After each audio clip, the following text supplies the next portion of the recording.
So a few years ago, we posted a top 5 discs with a cult following video. Today, there are a lot of updates to make to that list. We also had a lot of people telling us they would prefer for us to focus on the word cult meaning more of a small but dedicated fan base, and we included things like the Buzz and the Sexton Firebird on that list. So we're going to focus on some more niche, true cult classics in disc golf that have small but very, very passionate fan bases. In this video, let's jump into it. We're going to start off at number 5 with the Westside Harp.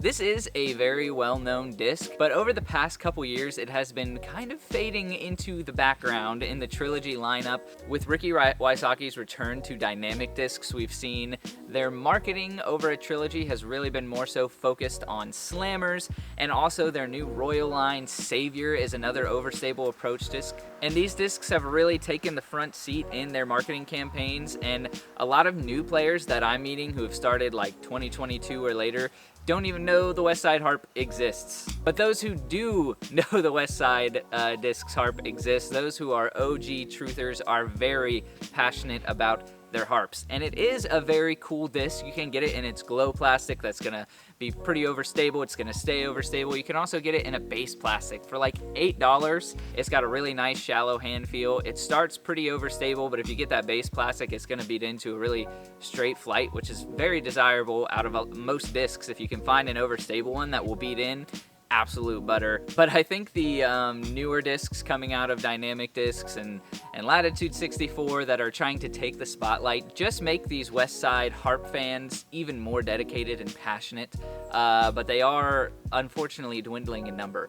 The Westside Harp is a really, really incredible disc. Will from Swanky Disc Golf has been a harp truther for a very long time, but that's going to be number 5 on our list. Number 4, we're going very, very niche here. We are going Pink Z Nukes. That's right, the color pink Z plastic Nuke. If you don't know about this one, you are in the majority, but if you do know, you know that the Pink Z Nuke is typically a little bit more overstable than all other nukes. This one is more so a cult fandom from professional disc golfers who are seeking to find something that's more overstable than a nuke, but not quite a nuke OS. And you find this consistently in Pink Z Nukes.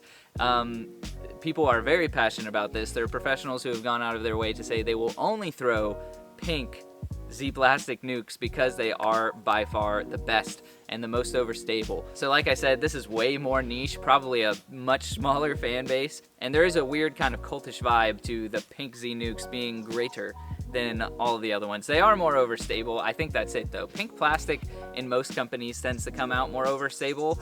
Discmania has come out and even just said like, yes, our pink MD3s, our pink FDs, our pink DDs are all a little bit more overstable for some reason.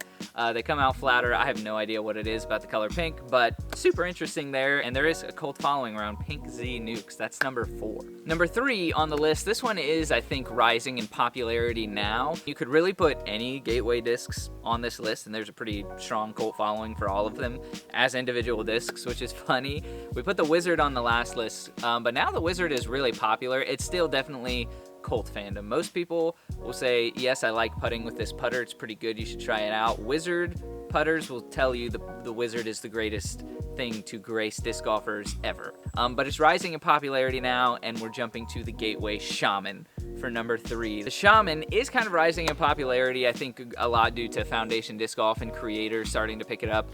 But even before that, it had a very dedicated, smaller fan base. And shout out to Connor from Foundation Disc Golf for really putting this one on the map more recently. I talked to Jason over at Foundation, and he said that the Conman Shaman is one of their most like requested discs whenever it sells out. They're like, when are you getting Conman Shamans back? Super straight flying putter. The numbers kind of vary. I've seen it in diamond plastic as 3.3, -1.1. I've also seen it in its more base plastics as 3.4, -1.0. So it's a straight flying to slightly understable putter.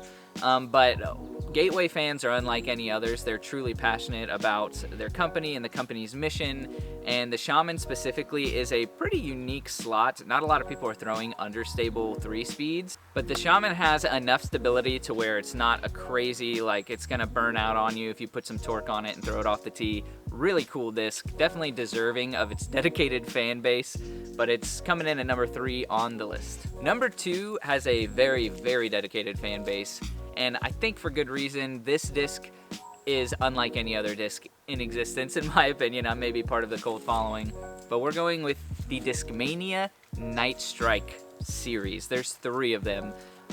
Each one with its different level of cult fandom. If you're newer to disc golf, you might not know that Discmania used to be manufactured by Innova Plastic, so all of their discs were manufactured in-house at Innova, and Discmania came out with a signature series disc for Nate Perkins called the Night Strike, which was in the mold of the Discmania FD. Back when Innova was manufacturing the FD was by far the most popular, at least from a consumer standpoint, seemingly the most popular Discmania disc out there. Really straight flight. You could get the base plastics to be super understable, very, very, very beginner friendly, and beloved by so many people. When they came out with this signature run for Nate Perkins, they put it in color glow plastic from Innova, and some of them came out slightly more overstable than a traditional FD, which for a higher level amateur or a pro was the perfect flight. And they quickly got very, very popular, and after selling out, there are now crazy aftermarket prices for these things. The Night Strikes 1 and 2 very commonly sell for over $100 on eBay. They have a unique flight, and Innova probably makes something similar to this mold now in their lineup, but there really is something about, and maybe this is the cult fandom mindset, but there really is something about that old color glow plastic in the Discmania FD mold that was so beautiful. Incredible flight. And yes, you can see by what people are paying for these discs that there's a very strong, dedicated fan base, partially for the flight, partially for the collectability of them. The FD is a kind of iconic mold from Discmania, probably one of their most popular offerings, and so being able to get it in this color glow old school plastic, super cool.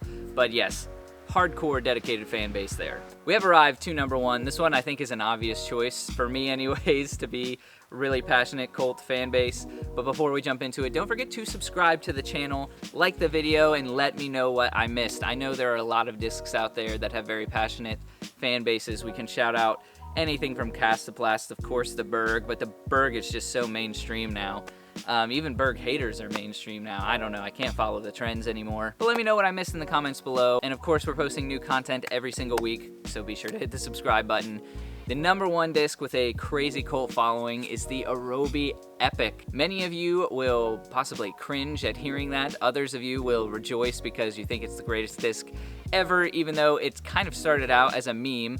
If anyone doesn't know, the Aerobie Epic is this crazy disc with I can't remember what the technical term is for it, but a wide rim that kind of goes down to a narrow rim. If you've seen the Trash Panda Extraterrestrial, it's that vibe, except for way more exaggerated. The fat part of the rim is absolutely massive, and the thin part of the rim gets pretty thin. This disc specifically has a cult following because of overhead throwers.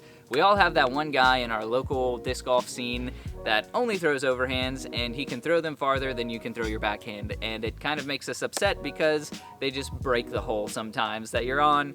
But the Aerobie Epic is known far and wide as being an absolute crusher for overhead throws. Something about the rim and the way it works just makes it perfect for ripping it on an overhand and getting almost a kind of weird normal flight out of it. It'll flip in the air and then just pan like you just threw a forehand or something.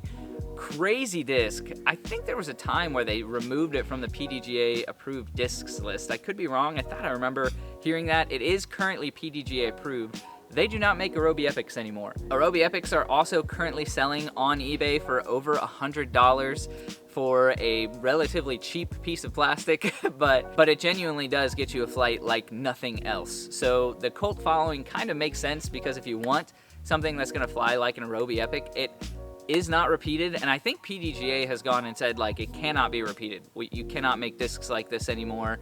The Extraterrestrial is much more subtle. It's not quite this crazy rim that the Epic has. I believe PGA has gone out of its way and said, like, you cannot make a disc with these dimensions anymore. I could be wrong. You guys can fact check me on that in the comments below. But that's going to be the list, guys. Let me know what I missed again in the comments, and we'll see you guys in the next one. Stay swanky.